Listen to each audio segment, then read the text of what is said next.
என்பதை முன்வச்சு நம்முடைய பணியாற்றி கொண்டிருக்கிறோம். என்ன ஸ்பெஷல்னா,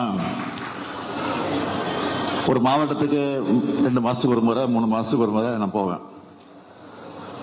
ஆனா குளத்தூருக்கு மட்டும் எப்படியா 10 நாளைக்கு ஒரு முறை நான் வந்துடுவேன்.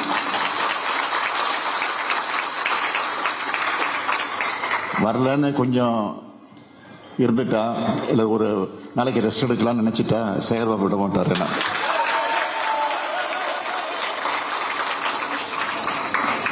ஒரு லிஸ்டோட வந்துருவாரு, பெரிய பட்டியலை காட்டுவார் என்கிட்ட. அவர் வர்றதுக்கு முன்னாடி செல்போன்ல வாட்ஸ்அப்ல ஒரு பட்டியல் அனுப்பிச்சிடுவார் முதல்ல. ஏன்னா திடீர்னு கொடுக்கும்போது நான் ஷாக் ஆகிடக்கூடாது, அதிர்ச்சி ஆகிடக்கூடாதுன்னு ரொம்ப சாமர்த்தியமா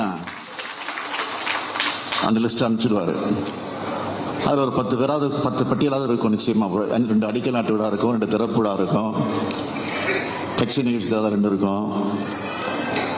இப்படி ஒரு பட்டியல் போட்டு இடத்துக்கு கொடுத்துருவாரு. அப்படி கொடுத்தாதான், கொடுத்து அந்த நிகழ்ச்சிக்கு நான் வந்தாதான் எனக்கும் அதுல ஒரு திருப்தி ஏற்படும்.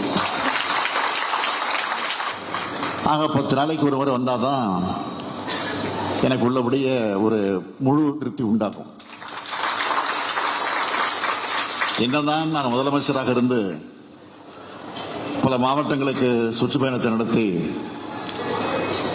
பல அரசு நிகழ்ச்சிகளுக்கு சென்று, பல கட்சி நிகழ்ச்சிகளுக்கு சென்று, அல்லது பல பொது நிகழ்ச்சிகளுக்கு சென்று பல வரவேற்பெல்லாம் தருகிற போது அதில் எனக்கு ஏற்படுகிற மகிழ்ச்சியை விட இந்த குளத்தூருக்கு வந்து நீங்க தர வரவேற்பில் தான் அதிக மகிழ்ச்சி அடைவது உண்டு. எப்பவுமே